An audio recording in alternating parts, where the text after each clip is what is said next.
Doctor बाबा साहब भीमराव अम्बेडकर हुए, उस समय जिस समय जातिवाद अपने चरम पर था और उन्होंने अपनी मंत्री पद से भी इस्तीफा दे दिया। रीजन ये था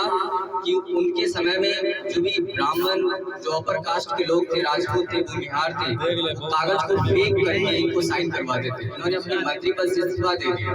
तो कहने का मतलब है कि डॉक्टर बाबा साहब भीमराव अम्बेडकर की कर्मभूमि जो है उनको हम याद कर रहे हैं। आज हमारे बीच में वो नहीं है, लेकिन उन्होंने अपने कर्मों से हमारे समाज को बहुत ऊंचा उठाया है और आज उन्हीं के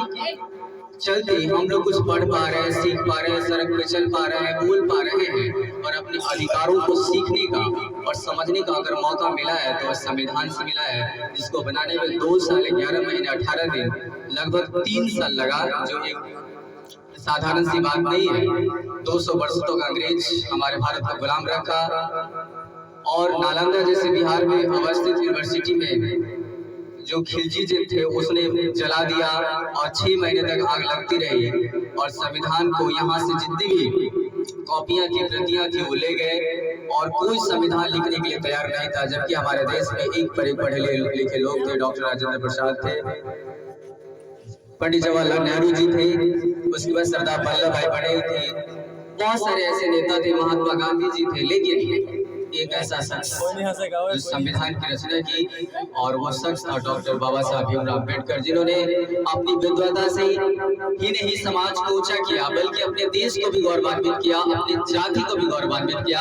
आज हम उन सब की जयंती मना रहे हैं, तो जोरदार ताली के साथ अपने बाबा साहब अम्बेडकर की जो कर्मभूमि है उनको याद कीजिए, क्योंकि कर्मों के चलते आज हमारा समाज से बोल पा रहा है, कुछ वर्गों के सामने खड़ा हो पा रहा है, सड़क पे चल पा रहा है, अपने अधिकारों को समझ रहा है। तो आसान सी बात नहीं है, हमें भी उनके कर्मों को याद करना चाहिए, संविधान को पढ़ना चाहिए कि आखिरकार हमारा जो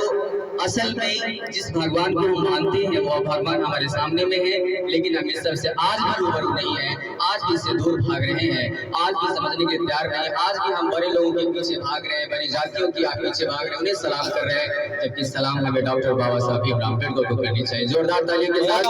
इनके चरण कमल को और इनके कामों को और इनके संविधान में लिखे हुए धाराओं को पढ़िएगा तो आपको समझ में आएगा कि जितने भी जज कलेक्टर आपके इंडिया में है, आपके भारत में है, वो कोई नहीं है, वो बड़े जाति के लोग हैं। इन्हीं के द्वारा लिखे गए संविधान को पढ़ते हैं, इन्हीं के द्वारा लिखे गए उस धारा को पढ़ते हैं, उस कानून को पढ़ते हैं, जो बड़ी बड़ी कुर्सियों पर बैठे हुए हैं। लेकिन इस समाज को उठाने के लिए इन्होंने सिर्फ दलितों पर काम किया, क्योंकि पूरे देश में, पूरे हिंदुस्तान में घूमे तो देखा कि सबसे गरीब और सबसे नीचा तबका का कोई इंसान